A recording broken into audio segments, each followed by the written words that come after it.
सभी विद्यार्थियों को नमस्कार। विद्यार्थियों, आज हम लेकर के आए हैं वार्षिक परीक्षा 2022 का कक्षा 6 का सामाजिक विज्ञान का मॉडल पेपर, जो कि समय 2.5 घंटे का है, पूर्णांकों का 17 अंक का। चलिए शुरू करते हैं। पहला क्वेश्चन है विद्यार्थियों, सबसे पहले किस जंगली जानवर को पालतू बनाया गया था? तो आंसर होगा कुत्ता। अगला क्वेश्चन है, महान स्नानागार किस शहर में मिला है? तो आंसर होगा लोथल में। अर्थशास्त्र पुस्तक किसके द्वारा लिखी गई थी? आंसर होगा चाणक्य के द्वारा। सिल्क रूट पर नियंत्रण रखने वाले प्रसिद्ध शासक कौन थे? आंसर होगा कुषाण।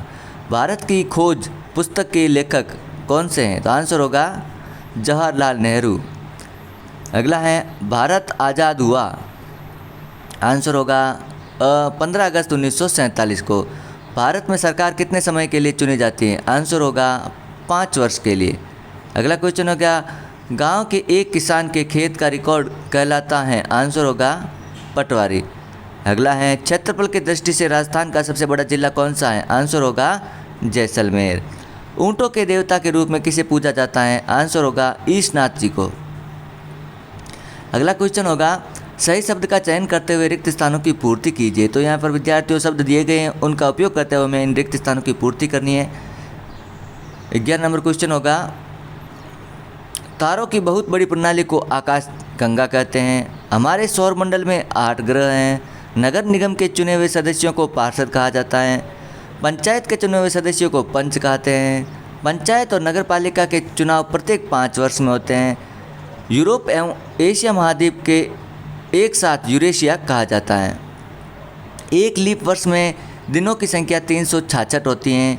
खरीफ की फसल वर्षा ऋतु के प्रारंभ में बोई जाती है। बौद्ध धर्म के संस्थापक सिद्धार्थ थे। इस प्रकार हमें रिक्त स्थानों की पूर्ति करनी है। अगला होगा, भारत में क्षेत्रफल की दृष्टि से सबसे बड़ा राज्य राजस्थान है। अब अगला क्वेश्चन है विद्यार्थियों, सही और गलत का चिन्ह लगाना है। 21 नंबर क्वेश्चन है, हड़प्पा पुरा स्थल आधुनिक पाकिस्तान में है। ये कथन सही है। ऋग्वेद सबसे पुराना वेद है। ये भी कथन सही है।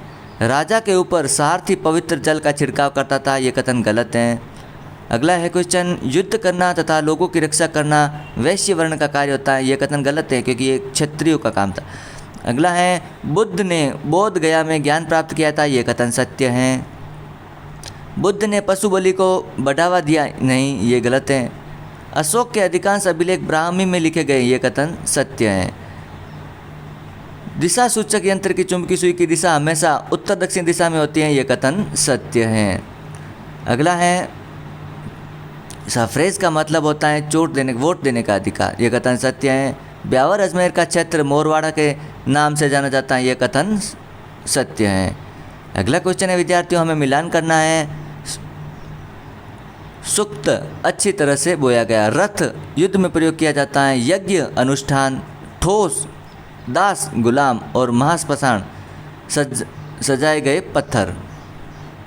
अगला क्वेश्चन है विद्यार्थियों, पटवारी के कोई 2 काम बताइए। तो पटवारी के काम है जमीन को नापना, जमीन के रिकॉर्ड करना, संधारण करना। अगला है, पांडुलिपि का अर्थ स्पष्ट कीजिए। पांडुलिपि उस दस्तावेज को कहते हैं जो एक व्यक्ति या अनेक व्यक्तियों द्वारा हाथ से लिखी गई हो। वेद कितने हैं? नाम लिखिए। वेद 4 हैं, ऋग्वेद, यजुर्वेद, सामवेद और अथर्ववेद।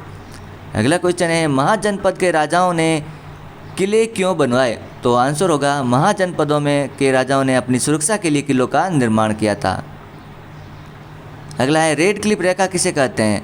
भारत एवं पाकिस्तान के मध्य खींची गई रेखा को रेड क्लिफ रेखा कहा जाता है।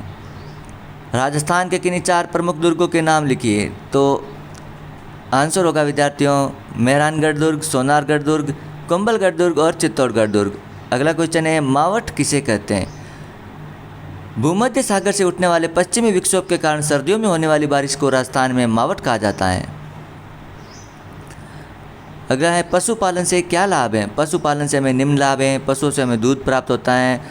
इस्तेमाल बोझा ढोने और कृषि कार्यों में लिया जाता है। पशुपालन से अंडों का उत्पन्न होता है। पशुओं से दूध, मांस, ऊन, चमड़ा आदि प्राप्त होते हैं। अगला क्वेश्चन है, गणगौर के अवसर पर किसकी पूजा की जाती है? तो गणगौर के अवसर पर महिलाएं शिव जी या ईश्वर और पार्वती की पूजा की जाती हैं।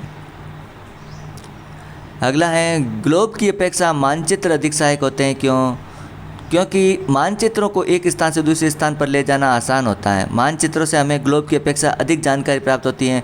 मानचित्रों से हमें एक छोटे क्षेत्र के कुछ तथ्यों को दर्शाया जा सकता है। अगला क्वेश्चन है विद्यार्थियों, अक्षांश एवं देशांतर रेखाएं क्या हैं? तो अक्षांश रेखाएं विषुवत वृत्त भूमध्य रेखा से ध्रुवों तक स्थित सभी समांतर काल्पनिक वृत्तों को अक्षांश रेखाएं कहते हैं। देशांतर रेखाएं उत्तरी ध्रुव से दक्षिण ध्रुव को जोड़ने वाली काल्पनिक रेखा को देशांतर रेखाएं कहते हैं। अगला क्वेश्चन है, जल संरक्षण से क्या अभिप्राय हैं और जल संरक्षण के लाभ लिखिए। तो जल संरक्षण का अर्थ होता है विद्यार्थियों, जल के प्रयोग को घटाना एवं सफाई, निर्माण एवं कृषि आदि के लिए अवशिष्ट जल का पुनः चक्रण करना। जल संरक्षण के लाभ हैं सूखे से बचाव, कृषि उगाने में मदद, पानी का संरक्षण करने से ऊर्जा की बचत होती है, पानी की आपूर्ति सीमित है, यह हमारे वन्य जीवन की रक्षा करता है, यह हमारे पर्यावरण को संरक्षित करने में मदद करता है। अगला है, ग्राम पंचायत के कार्यों का वर्णन कीजिए।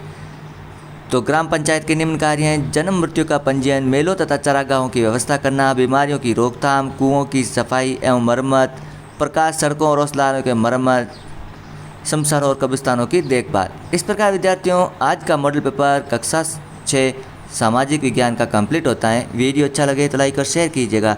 चैनल पर पहली बार हो तो चैनल को जरूर सब्सक्राइब करें। मिलते हैं अगले वीडियो में।